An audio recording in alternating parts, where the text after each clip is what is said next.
અત્યારે આપણે ધોલેરા સર્કલ પર છીએ અને ધોલેરા સર્કલ ઉપર બાકરોલ પોલીસ ચોકી દ્વારા અહીંયા વાહન ચેકિંગની કાર્યવાહી હાથ ધરવામાં આવી રહી છે। તમે મારી તરફ એક બાજુ જોઈ શકો છો કે અહીંયા ટ્રકની પણ વાહન ચેકિંગ હાથ ધરવામાં આવી છે। પોલીસ અધિકારીઓ દ્વારા ટ્રાફિકના પોલીસના જવાનો છે તે પણ અહીંયા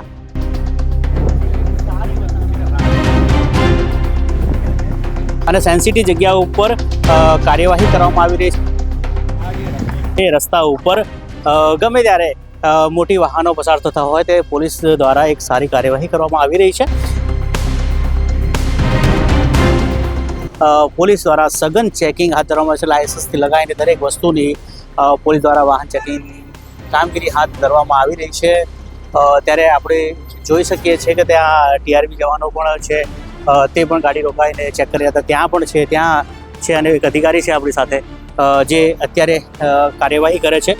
બહુ સારી વસ્તુ છે કે ભાઈ રાત્રિ દરમિયાન પણ પોલીસ અહીંયાથી પસાર થતા દરેક વ્યક્તિને તપાસીને આગળ વધારવા માટે કામગીરી કરી રહી છે। એક પોલીસ તરીકે સતર્ક આપણે કહી શકીએ। તમે જોઈ શકો છો કે ટીઆરબી જવાનો ત્યાં છે કે કોણ છે હું નથી જાણતો, પણ ત્યાંથી એ લોકો જઈ રહ્યા છે। અહીંયાથી વિડીયોમાંથી તે પસાર થયા, એમની પાસે મારા પાસે બધાનો જ જેટલા પણ લોકો થયા અહીંયાનો બધાનો જ વિડીયો છે અને તેઓ બોર્ડની પાછળ ભાગી રહ્યા છે। કેમ ભાગી રહ્યા છે એ એક સવાલ છે। આપણી પાસે યુનિફોર્મમાં અધિકારી છે, અધિકારી સાથે વાત કરીએ કે કોણ છે, કોણ લોકો હતા। સાહેબ, એક સવાલ છે મારો તમને મીડિયા તરફથી કે જે અત્યારે આ લોકો તમારી સાથે તપાસ કરી રહ્યા હતા, કોણ છે, કયા અધિકારી હતા, કઈ ચોકીમાં નોકરી કરે છે, બક્કલ નંબર કયો છે, એવું કંઈ તમને જાણ હોય તો ખાલી સાથી એટલે કોણ છે સાહેબ? મારા સાથે ટીઆરબી છે। ટીઆરબી જવાનો તો એ કેમ અહીંયાથી એ લોકો અચ્છા એવું એ લોકો તો બહુ સારી વસ્તુ છે કે ભાઈ ટીઆરબી જવાનો અહીંયા પોલીસ કર્મીને સહાયરૂપી કામગીરી કરી રહ્યા છે ને સાહેબ કહી રહ્યા છે કે કંઈક લોકો ટૂંક સમયમાં આપણી પાસે અહીંયા આવશે ને આપણે એમની સાથે પણ વાત કરીએ કે દરમિયાન પણ અને જે બાકરોલ પોલીસ ચોકીના જે કર્મીઓ છે ધોલેરા સર્કલ ઉપર અત્યારે કાર્યવાહી કરી રહ્યા છે। ટીઆરબી જવાનો કદાચ મારાથી ભૂલ થઈ હોય, કદાચ તે ભાગી ગયા છે, હું એવું વિચારું કે ત્યાં ભાગ્યા હોય, સંતાયા હોય એવું નથી।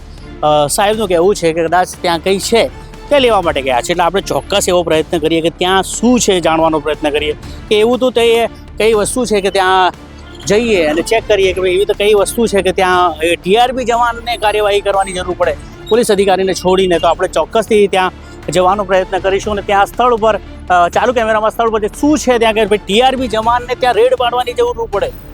બહુ મોટી વસ્તુ છે કે આપણે ત્યાં જ સ્થળ ઉપર જઈએ અને આપણા ઉચ્ચ અધિકારીને આ ચોક્કસપણે આ વાતની અત્યારે જાણ થાય કે ભાઈ ટીઆરબી જવાનો દ્વારા એવી કઈ જગ્યા પર રેડ પાડવામાં આવી રહી છે કે પોલીસ અધિકારી તરફ કહેવામાં આવી રહ્યું છે કે ભાઈ રેડ પાડવામાં આવી, ત્યાં શું છે, ત્યાં ટીઆરબી જવાનો કેમ ગયા છે, શું છે ત્યાં બોર્ડની પાછળ, એવું તો આપણને હજી સુધી જાણ નથી, પણ પોલીસ દ્વારા કહેવામાં આવ્યું છે। ચોક્કસ આપણે ત્યાં તપાસવાનો પૂરતો પ્રયત્ન કરીશું કે શું છે ત્યાં।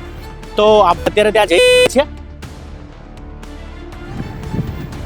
એવું છે કે મારી સાથે હતા તો ચોક્કસ લોકો અહીંયા મારી નજરની સામે અહીંયા આવ્યા છે તો આપણે તપાસીએ, પરંતુ મને એવું લાગી રહ્યું છે કે અહીંયા સુધી આવવા છતાં મને એ દૂર સુધી ક્યાંય દેખાતા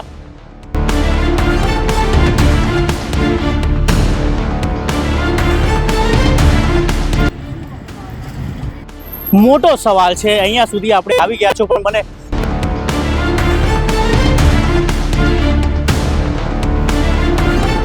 દૂર ભાગ્યા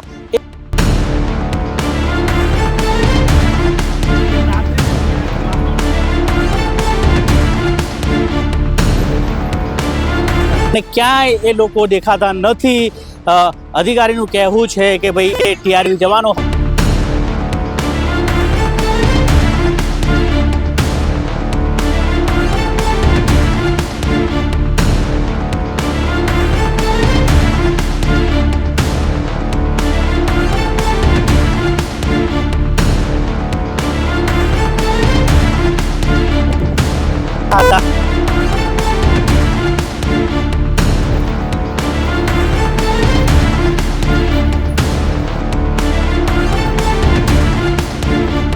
જોઈને એ લોકો કેમ ભાગે છે એ મોટો સવાલ છે। ફરીથી આપણે પોલીસ અધિકારી પાસે પહોંચ્યો કે એ લોકો ત્યાં નથી, ક્યાં ગયા, કોણ હતા, કદાચ આપણે નામ જાણવાના પૂરતા પ્રયત્ન કરીએ અને જો ચોક્કસથી આપણને જાણવા નહીં મળે તો અધિકારી સુધી પણ પ્રયત્નો કરીશું કે આપણને અધિકારીનું નામ મળે અને દૂર સુધી એ જે 3 ટીઆરપી જવાનો તો આપણને નથી મળ્યા.